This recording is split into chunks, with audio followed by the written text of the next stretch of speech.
Breaking news, the ring broke. So there I was, sharing my, I guess, plan slash prophecy about a celibacy ring, and it broke.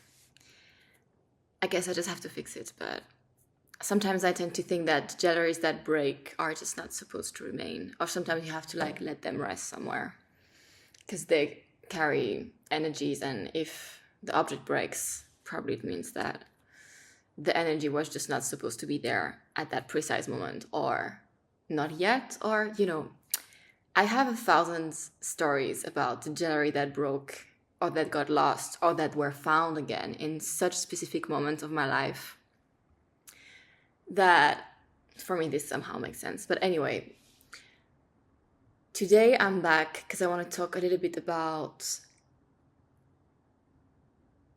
isolation and dopamine. And it might seem like such a specific subject to talk about, but to give some context, the reason why I'm reflecting upon this is because I am right now in the suburb of Paris at my parents' place, and I have been isolating for quite some time to finish some project and specifically rewrite a manuscript for a fiction book. And I have been contemplating, well, I've been mostly not going out, seeing anyone, talking to anybody. This is also very contextual to the phase of life I'm in, right? Like I will move out of Paris soon. I am not attached to any institution or jobs there at the moment. I'm freelancing, but in the summer things are pretty, let's say, low-key slash, let's say, dead. And I'm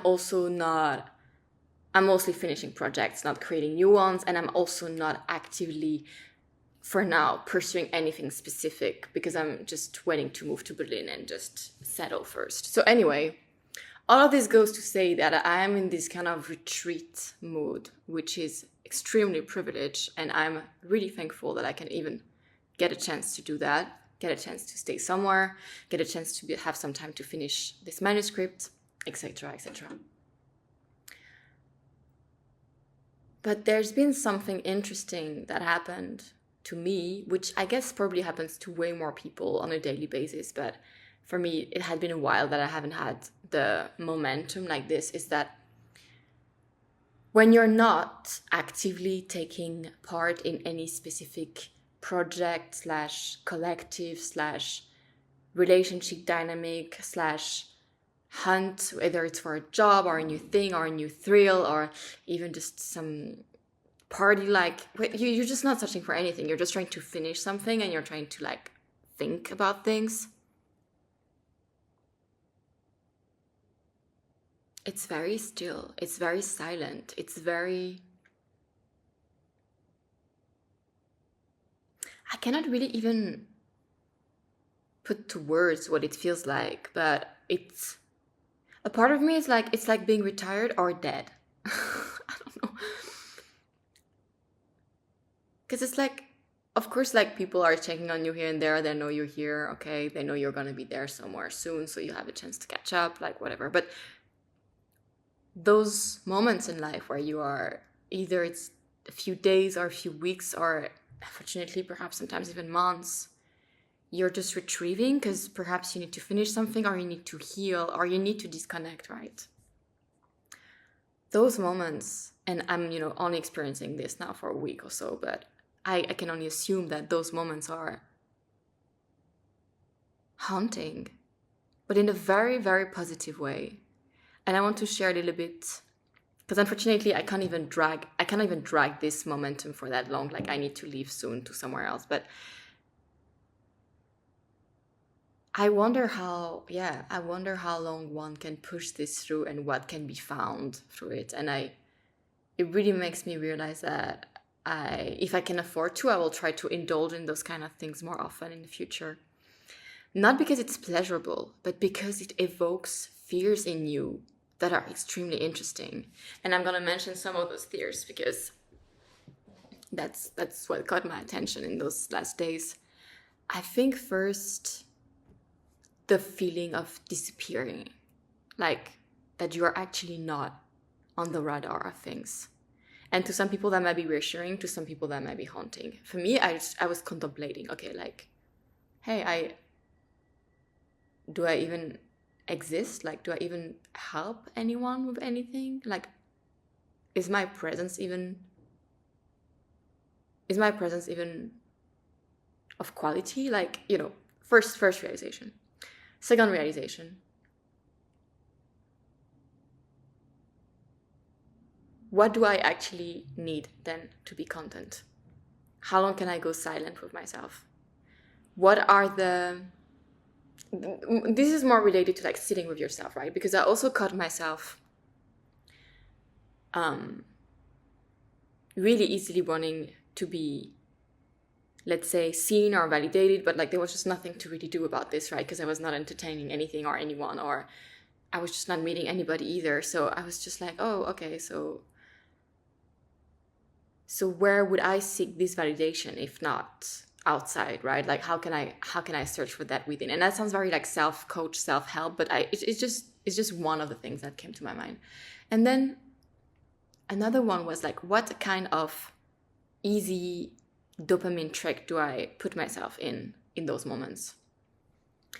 And like you can think of all those things, right, that people do on a daily basis. So either it's smoking or fucking or eating very good greasy junk food or playing video games, like whatnot, right? And it's not to say that I don't do those things, but I actually happened to be in a period where I not only had things to finish, but also I decided to stop smoking, which was one of the only things that I indulged in and that made me feel sometimes a sense of I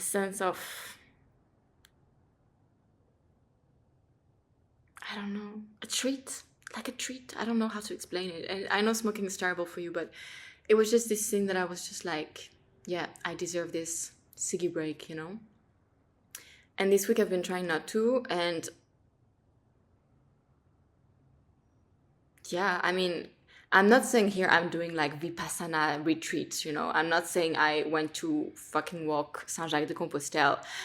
I'm not wanting to sound like I'm enlightened. I just think I wanted to like share out loud, yeah, what those small retreats that one can do for themselves and they can afford from time to time are actually really interesting to go through. Because I'm not saying it's a mirage, right? But because one might get into a new situation, problem, job, project like 10 days later, like life can flip so fast as we know. So it's not about living in the eternity of it. It's really, I would say, on the contrary, faking the eternity of it for yourself to actually wonder how you would handle that. And this is why I said it resembles retirement or death to me, because it's somehow admitting that you're just living in a simulation of entertainment and to-do lists that you need to do to, of course, occupy yourself and, make your life happen. But these things are just gonna like go in and out of your life, and at some point there won't be any of those things, or there won't be any life possible for you anyway. So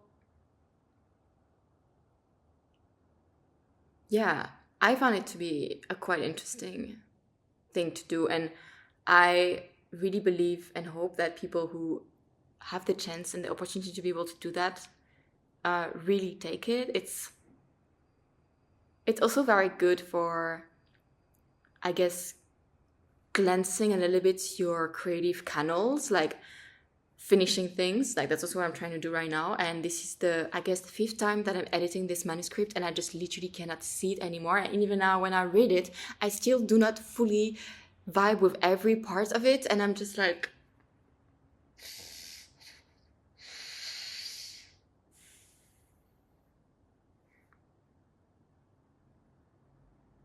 writing is such an uncaring lover. Writing is an uncaring lover, I swear to God. It saves you, and it also mistreats you all the way. But it's self-indulged pain, which is actually the worst. But anyway, so this momentum of solitude and focus and, I would say, silence, because literally there's nothing and there's no one. Yeah, I recommend. Of course, to a decent extent, I think, like anything, everything is good in short periods of time where you need it. I do not recommend spending too much time alone in this loneliness epidemic. But yeah, I just wanted to like share / archive that real quick, because I was thinking this day, I was like, I want to do one last short recording before I leave again. And I was thinking of all the possible things I could talk about that I have made on this list, and they're all, I guess, somehow interesting. But I was thinking, what is actually on my mind? Well, that has been on my mind. Seeing how you react to nothingness, seeing how your ego reacts to nothingness, seeing how you occupy your mind when there's nothingness. And trust me, I'm not doing a good job either. I am not going to go into explaining you how I occupied my mind during those days when it was going places, but it's good to take time sometimes to observe yourself when no one else is looking or when no one else is taking space. That being said, I'm gonna disconnect a little bit more for a while now, but I'll be with people this time. I'll just not be online, but I'll be in the real world. Okay.